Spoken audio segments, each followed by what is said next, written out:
Good morning, good afternoon, good evening, wherever you are, this is New To, and today I'm going to be bringing you a brand new deck profile for the Monster Club TCG. Now, if you have been watching my previous videos, you know I've been speaking about game coins a lot. So while game coins are a power card here that increase a monster's score by 400, and you're allowed duplicates. So we are going to abuse this by running 7 game coins, 1, 2, 3, 4, 5, 6, 7, and cards that can utilize the game coins as well. Now, I have played this deck a couple of times. It has worked. Sometimes it can brick because you can just end up with a whole bunch of game coins in your hand and not much else to do with them. But I hope this sets you on your own path and inspires you to create new variants of a game coin deck, because that's what I want to do. I want to get some ideas out there, and all of this week I'm going to be looking at different deck types, different archetypes, just to kind of get a whole selection of videos out there for people to kind of have a look, go, oh, I quite fancy game coins. This does what I'm kind of looking for in a deck, or I really like the Oni decks or dark decks, Gogga decks, all of these kind of things. I speak about them a lot, but I think now it's actually time that we sit down and look at the cards. So, as always, a Monster Club TCG deck is 25 unique cards, unless otherwise specified. Like on the game coins, it says duplicates are allowed. So let's just go and have a look at what we have here. So the very first card that I'm going to show you is a card called Coin Thief High. And you see he's only a weak little chap at 200 score, but each turn I can play a game coin power card from the deck to one of my monsters. And if I don't do this, this card is destroyed. Well, we're not going to have much problem running out of game coin cards because we run so many in there. So that's really cool. So this guarantees that if we don't have them in our hand, as long as we have Coin Thief High, we can ensure that we have a steady stream of game coins being attached to your monsters. And of course, he has a 3 power slot size as well. So we can actually put 3 game coins on Coin Thief High too. So we can really buff him up. Next, the owner of our jackpot deck here only means business. So what happens when all our game coins get destroyed? There are lots of power stack disruption cards. Well, hopefully we can put them back into the deck here with Oni means business. I mean, we are going to have to get a 6, but we are RNG here. We're going to go for luck. It's all coins, it's all casino, it's all jackpot. We're going to roll those 6s. There aren't any other numbers on that dice. That's what we believe when I roll it. And the 2 power slot card is really good as well. It works well. Next, we're going to run 2 Bat Dragons. Now, I really like Bat Dragon because firstly, we can run a duplicate of it. So we have 2. Then it has a 4 power slot size. So that's really good too, because we are going to abuse this with game coins so we can really max out our Bat Dragons and get them really strong. We have some tech cards here. So one of them being Bad Doggo of the Grave. So when this card is attacked whilst face down, the attacking stack is destroyed after the attacker. So it's basically they kill this, you kill them. And that's really good because that's going to help us get rid of some of the more troublesome cards that we might encounter when we're playing against opponents. So this is just a bailout. Next, so as you see, we've had a fair few cards that have under score of 800, and there's purposeful reason for this because we are playing Clever Was the Witch. So each turn we can play a monster with a score of 800 or lower from your deck to the board, and that means we can play Clever to the Witch, bring out Coin Thief High, bring out a game coin straight away, or we can even search for Oni means business as well if we need those game coins back in the deck, or we can just set up some Bat Dragons if we have a whole bunch of game coins in our hand, just as a way just to ensure that we can always have a monster on the board that's going to benefit us somehow. Next up, it's not all weenies, this deck. We're going to be running some classic Season 0 beat sticks as well. Just in case you can't quite find those game coins, they're just being a bit elusive.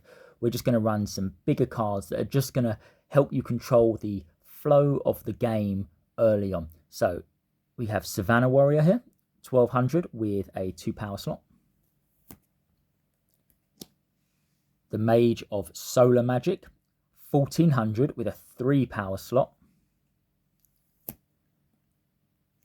The Witch of Power, 1500 with a 3 power slot. Really cool card. I mean, with 3 game coins on this, you're looking at some powerful numbers. And of course, we're going to tell you how we can even boost that higher in a sec once we get to our power cards. And finally, the Final Strike here as well. Just a solid 1800 score monster that, yeah, it is destroyed, but sometimes it can really make the difference. So those are our monsters, but what about our power cards? So we're going to run a lot of what I would call kind of classic staples, or cards that are just going to help smooth the game as we're looking for our power coins and we're trying to set up our big combos. So we have Select and Destroy. Pretty simple. Select a power card on the board and destroy it. Wonderful. Monster Swap. So you know we run a lot of weenie cards, like smaller cards, especially like Bat Dragons. They're going to play down their own Witch of Power. If they're going to play their combo dragons, we're going to pinch them with Monster Swap. We're going to give them a Bat Dragon, and as you see, all the stacked power cards return to their original decks too. So we don't even lose the game coins by doing that. We can swap them over, and we can take control of their monster, attack with it, and then we plus, we gain the score from that. So love Monster Swap. Surprise Defect. Again, just another quick card, destroy power card.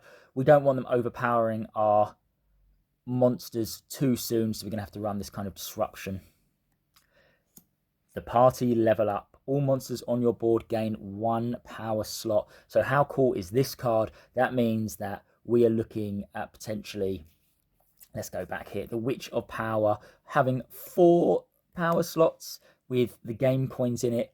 Just straight away, a game coin gives them 400, which is 12, 16, 1600 additional attack onto the Witch of Power, but it's not over yet. We are going to get even higher with those numbers, as you'll see soon. So the next we have 3 very similar cards. We have Deal with the Grave, return a monster from your grave to the board. Grave Robbery, return 2 monsters with a combined score of 1600 to the board, your Bat Dragons. And Return from the Grave, return a monster from your grave to the board.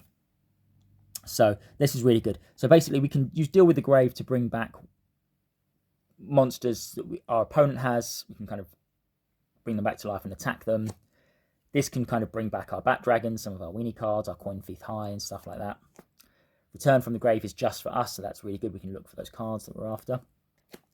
And of course, finally, what would any game coin deck be without the game coins? But before that, we have our Jackpot, which is an unbelievable card. The score increasing effect of game coin is doubled, and this card cannot be returned from the grave. So that means that our game coin here is actually giving them an 800 score boost. Now with 4 game coins attached onto cards, we are looking at some serious numbers. Bat Dragon can have 4 on there, 5 with the Party Level Up as well. So we can really stack monsters high. And of course, we do suffer from disruption, from power stack disruption, but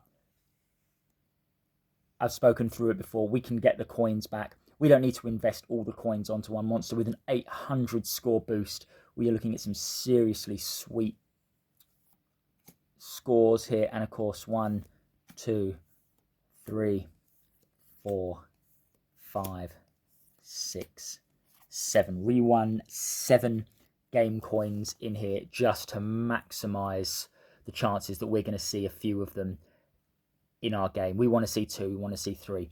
and then we are just going to overwhelm our opponent with our really high scores because of jackpot.